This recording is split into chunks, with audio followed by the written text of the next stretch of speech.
তো হ্যালো বন্ধুরা, প্রতিদিনকার মতন আজকেও আমাকে ব্রেকফাস্ট বানাতে হবে। তো আজকেও আমার হাজব্যান্ডের অফিস আছে, তো কিছু না কিছু একটা বানিয়ে দিতেই হবে।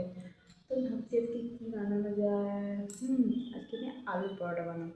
তো আলুর পরোটা কীভাবে বানাচ্ছি সেটাও তোমাদেরকে দেখিয়ে দেবো, আর আলুর পরোটা বানাচ্ছি সেটাও তোমাদেরকে দেখানো হয়ে যাবে। তো আমার সাথে থাকো, তো দেখতে থাকো আমি আলুর পরোটা দইয়ের রায়তা আজকে ব্রেকফাস্টে বানাচ্ছি। আলুর পরোটা বানানোর জন্য আমি 4টে আলু নিয়ে নিয়েছি। এবার এই খোসাগুলো আমি ছাড়িয়ে নেব। বন্ধুরা, আলুর খোসা আমার ছাড়ানো হয়ে গেছে। এবার আমি একটু আলুগুলো একটু ছোটো ছোটো করে কেটে প্রেশার কুকারে বয়েল করতে দিয়ে দেবো।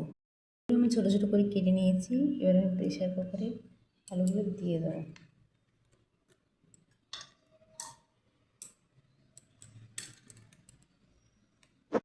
দেখো বন্ধুরা, আলুর পরোটা বানানোর জন্য আমি আটা নিয়ে নিয়েছি।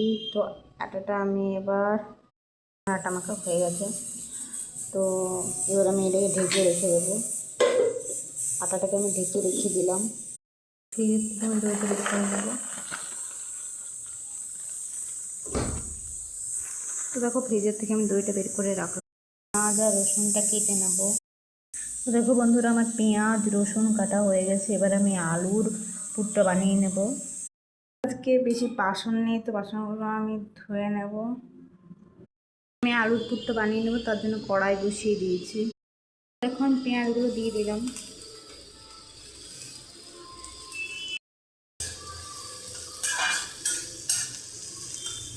তো বন্ধুরা, আমার আলুর মশলা রেডি হয়ে গেছে। এবার আমি এটা একটু মাখিয়ে নেব। বন্ধুরা, আমার আলুর পরোটা হয়ে গেছে। সবটা করা হয়নি, তবে একটা করে দেখিয়ে দিলাম তোমাদেরকে যে এরকম হচ্ছে। বন্ধুরা, আমার আলুর পরোটাটা কি সুন্দর হয়েছে, ফুলেছে ফুলকো ফুলকো পুরো। বন্ধুরা, আমার ব্রেকফাস্ট রেডি, আলুর পরোটা। বন্ধুরা, আমার খাবার বানানো হয়ে গেছে। এবার আমি ব্রাশ করে নেব। ব্রাশ করে নেওয়ার পরে আমিও খেয়ে নেব।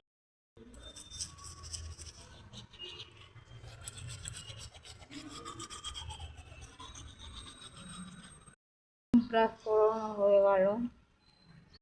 বন্ধুরা,